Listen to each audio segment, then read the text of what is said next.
চোখের ইশারা চলেছে অনেকদিন। ভালো লাগাটা একেবারে ভালোবাসা পর্যন্ত গড়ায়নি। মানে আমাদের দুইজনের যে একে অপরের প্রতি যে একটা দুর্বলতা সৃষ্টি হয়েছে, এটা কিন্তু অন্যরা টের পেয়েছে আর কি। অন্য আমার সহকর্মীরা বুঝে গেছিল। আপনাদের যে দুজনের এই যে পথ পরিক্রমা, তার শুরুটা কিভাবে হয়েছিল সেটা জানতে চাই।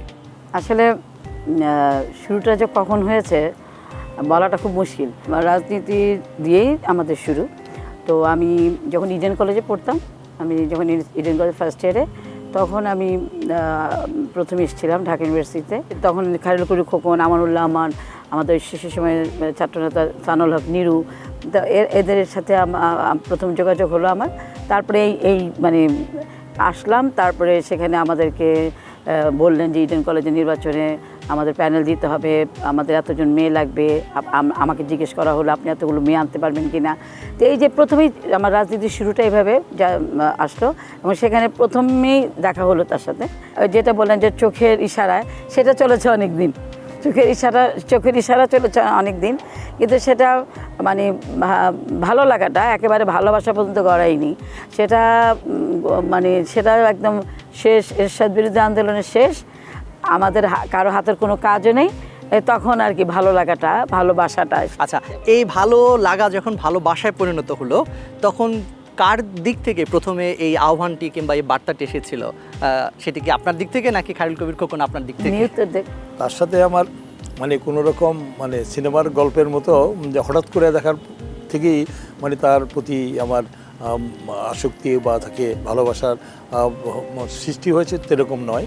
কারণ রাজনীতি করতে এসেই আমাদের যে পথ চলার শুরুতে আর কি, শুরুতেই তার যে কমিটমেন্ট এবং তার যে রাজনীতিক মানে তার যে ইচ্ছাটা এবং আমাদের দলীয় আদর্শে অনুপ্রাণিত হয়ে যে দলে আসার জন্য তার সাংগঠনিক মেধা, প্রজ্ঞা, দূরদর্শিতা দেখে আমি একটু অভিভূত হয়েছি। আর যেহেতু আমি ঢাকা বিশ্ববিদ্যালয়ের দায়িত্বে ছিলাম, আমি সেখানে সে প্রতিনিয়তই ইডেন থেকে সেখানে আসতো, আমাদের ক্যাম্পাসে মিছিল করতে আসতো, প্রোগ্রাম করতে। আমার হলে একাধিকবার গিয়েছে, যদিও প্রথম অবস্থায় আমাকে উদ্দেশ্য করে আসেনি। প্রথম অফার যদি উৎসাহিত হয়, সেটা কে দিয়েছিল সেটা একটু জানতে চাই। না, সেটা তো মানে আমার দিক থেকেই আসছিল। কারণ তার ইয়ে ছিল ওই মানে তার যে চোখের ইশারায় বা তার ইয়ে থেকে আমি উপলব্ধি করতে পেরেছিলাম যে আমার সেটা সে বুঝতে পেরেছিল আর কি, সেটা বুঝতে পেরেছিল এবং সেটা সেও উপলব্ধি করেছে। এটা দীর্ঘদিন চলেছে আর কি। এরকম এক পর্যায়ে এসে হয়তো আস্তে আস্তে এটাকে অপ্রকাশ দিতে ছিল আর কি। মানে আমাদের দুইজনের যে একে অপরের প্রতি যে একটা দুর্বলতা সৃষ্টি হয়েছে, এটা কিন্তু অন্যরা টের পেয়েছে আর কি। অন্য আমার সহকর্মীরা বুঝে গেছিলো আমাদের তখন এই বিষয়টা।